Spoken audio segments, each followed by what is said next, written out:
I now recognize the gentleman from Kentucky, Mr. Barr, for 5 minutes.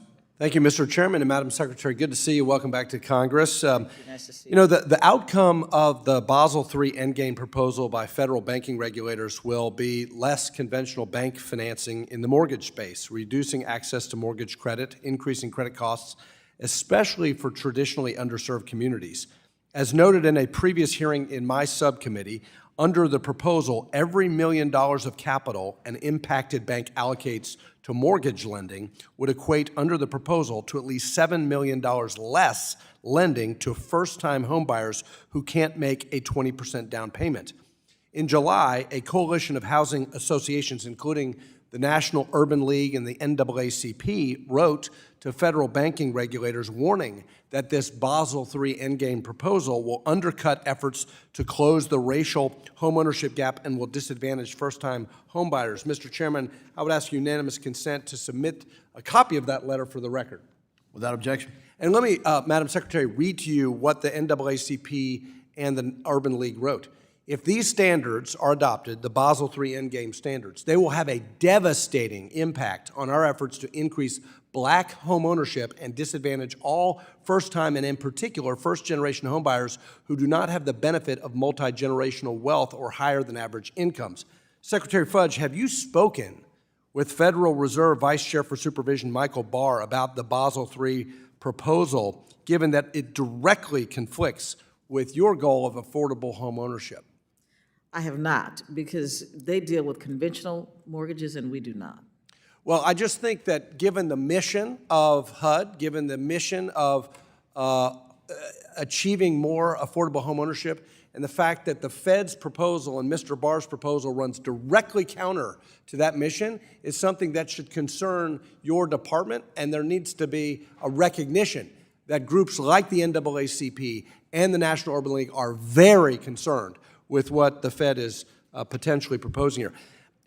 Madam Secretary, some of my Democrat colleagues have argued that the housing first approach to dealing with homelessness should be the only or exclusive approach to addressing homelessness.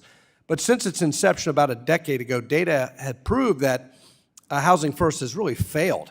And that previous advocates are starting to change their tune. In January 2023, as you noted in your testimony, point-in-time count report released last month, HUD announced more than 650,000 people were experiencing homelessness in January of 2023, a 12% increase from 2022.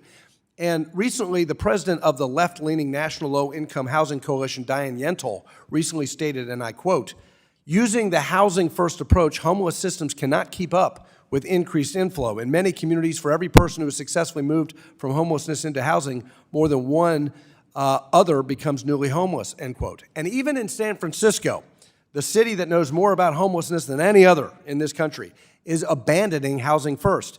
In September, Mayor London Breed unveiled a plan that requires that any resident receiving welfare to comply with drug testing and treatment. Do you acknowledge, Madam Secretary, that HUD's own data show that the housing first approach to homelessness is not solving, but actually deepening the homelessness problem? I would not agree with that. What I would say is the data we have shows housing first does work, but let me just be clear. Housing first is not the only way to do housing. Oh, I love to hear that. I love to hear. I think we have a point of agreement there because I agree with you. And what I would say is, even to my friends who are the housing first advocates out there, let's add to the tools in the toolbox. Would you agree with that? Absolutely. You know, obviously we're not succeeding in the fight against homelessness. So let's try everything, is my view.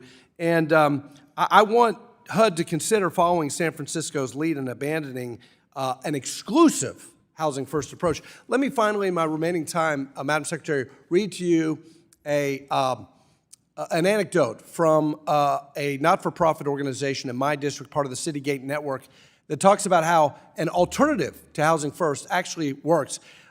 This is from the Lexington Rescue Mission. Steve came to the mission at a low point in his life. Addiction and drugs to alcohol had led to separation from his wife and an arrest.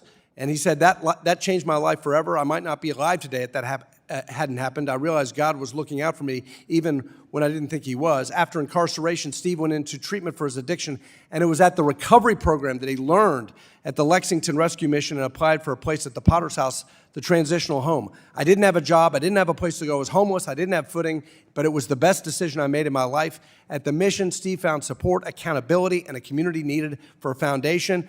Steve received more than just a bed at the mission.